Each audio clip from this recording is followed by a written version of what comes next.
A quick warning before we begin. This story contains a miracle. Like so many people, the Moores have a gun for home protection, a 12-gauge shotgun they kept in a bedroom closet in their Lebanon home. In January 2016, they thought they heard an intruder. Jeff loaded the gun, checked the house, and put the shotgun back. He thought it was unloaded. Fast forward to April 29th. Jeff and Michelle run out for a quick bite to eat.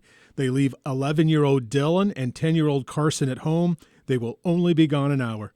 Then something happens so traumatic that even now, 1 year later, Carson still has never talked about it, not to anyone. But somehow, playing cops and robbers, he got the gun and accidentally shot himself. Dylan calls his parents, calls 911, and everyone rushes to Dandelion Drive. I was going to get in there. Yes. Because I was expecting to say bye. I mean, we're talking about, you know, a 12 gauge, 250 BBs.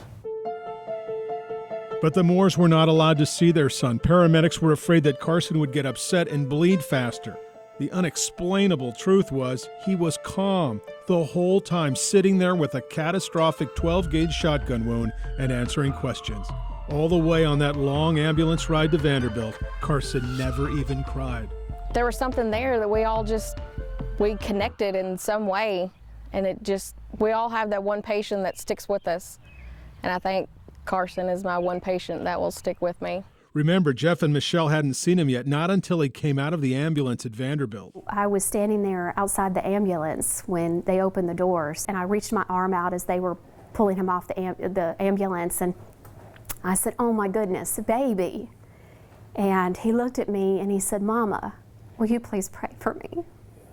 A few days earlier, Carson had announced to his mother that if someone's in a really bad situation, they just need to pray. That's what Mom did during Carson's entire 6-hour surgery. Sit in the waiting room, praying and praying. The doctors finally came out with news. And he said, "It's nothing short of a miracle. His bladder is completely untouched." And then he said it again, and then he said it again. The intestines weren't touched, rectum wasn't damaged. Yeah. There were a number of things. Colon wasn't touched. I mean, I've seen x-rays afterwards, when we've been back to get other things done, and I see the BBs everywhere, but nothing's been hit. When you have something like this happen, and then your parenting comes into question even, and you're just attacked from all angles. I remember a couple of days after the accident, I remember sitting in the hospital room with Carson, and I remember thinking, how do people do this without God? How can people get through this?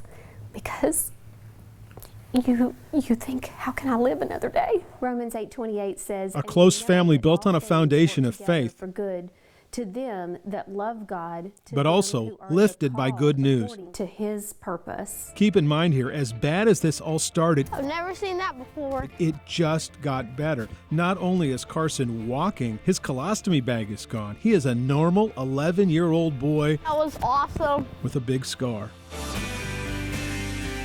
It wasn't one miracle, it was a dozen. He came home in a wheelchair.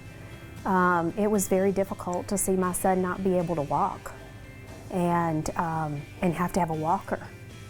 And so, I think about that. Well, what if that would have been his permanent state? Would we be doing so well?